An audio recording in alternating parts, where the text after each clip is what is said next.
Ассалаумағалейкум қазақ елі. Бүгін бір тиктокта мынандай бір видеоға назарым аударылды. Соны сіздермен бөлісейін деп отырмын. Советская власть очень сейчас сильно критикуется, в основном нашими, опять же, нашими ярыми национал-патриотами. Они называют там период 30-х годов, да и вообще в целом весь советский период называют геноцидом казахского народа. Вот, я сейчас вам приду очень интересные факты, которые, наверное, вызовут раздражение в пятой точке опоры у наших национал-патриотов, антисоветчиков там, ну и других маргинальных личностей. В 20-е годы, кстати, вот в период правления Голощёкина, здесь, в Казахско-Киргизской автономной Советской Республике, что тогда он не назывался как КССР, он назывался Казахская автономная социалистическая республика. Так вот, здесь произошел очень интересный процесс, так называемая коронизация кадров, я об этом уже рассказывал, казахизация. Так вот, в рамках этой казахизации было возвращено 1 миллион гектар земли. 1 миллион гектар земли у русских и украинских переселенцев.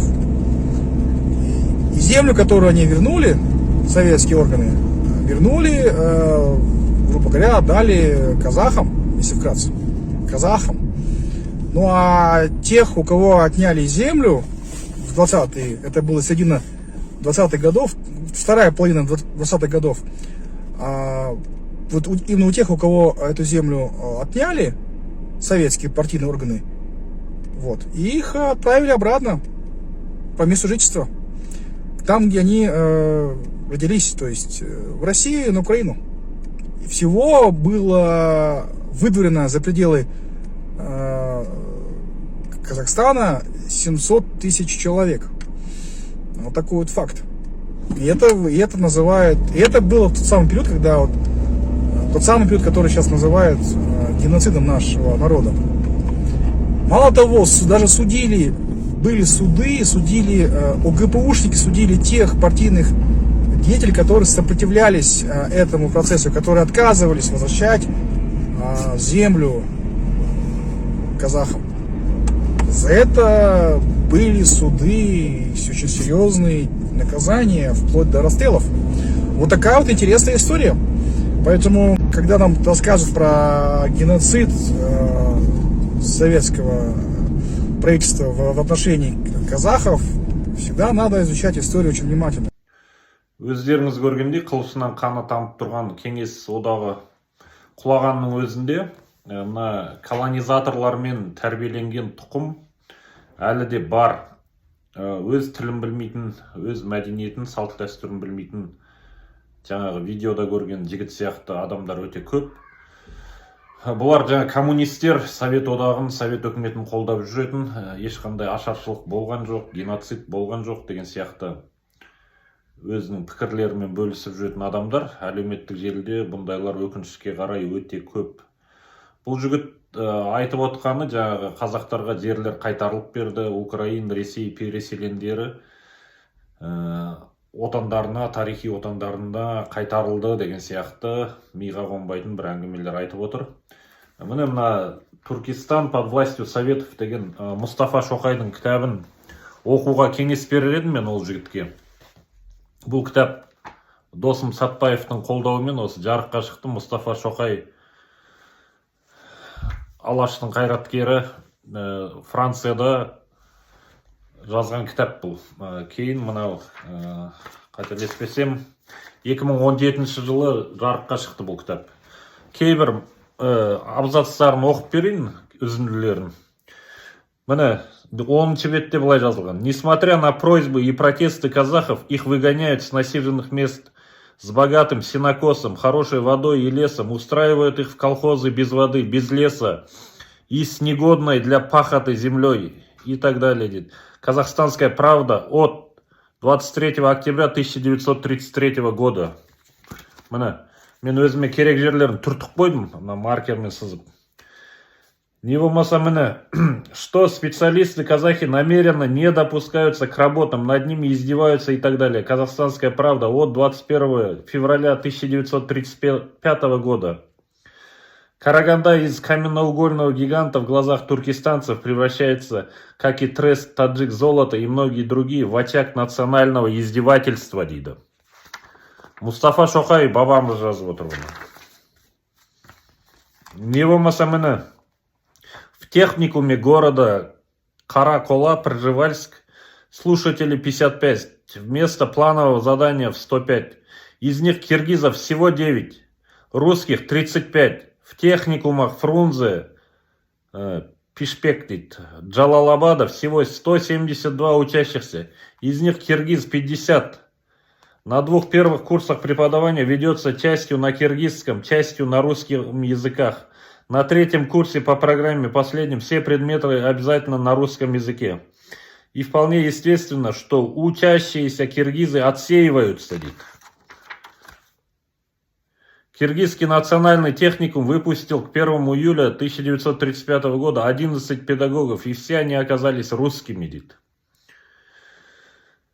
Не болмаса міне 16 бетінде былай делінеді. Те десятки и сотни тысяч, которыми насчитывают пролетариат основных национальностей Туркестана, по-прежнему состоят в значительной степени из чернорабочих, рабочих сезонных, пастухов, кучеров, домашних прислуг и так далее. дейді.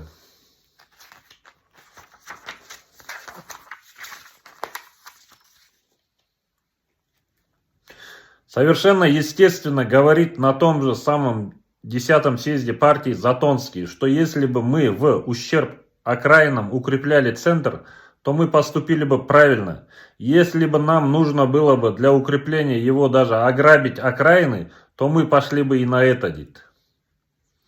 22-ші бетте осылай жазылған.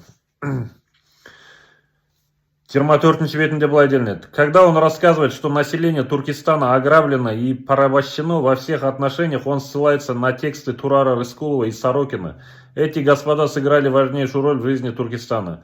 Первый бывший председатель ЦИК Туркестана является теперь товарищем председателя Совнаркома РСФСР, а книга его издана госиздатом в Ташкенте, столице Узбекистана. Второй. Сорокин является бывшим председателем Туркестанского Совнаркома.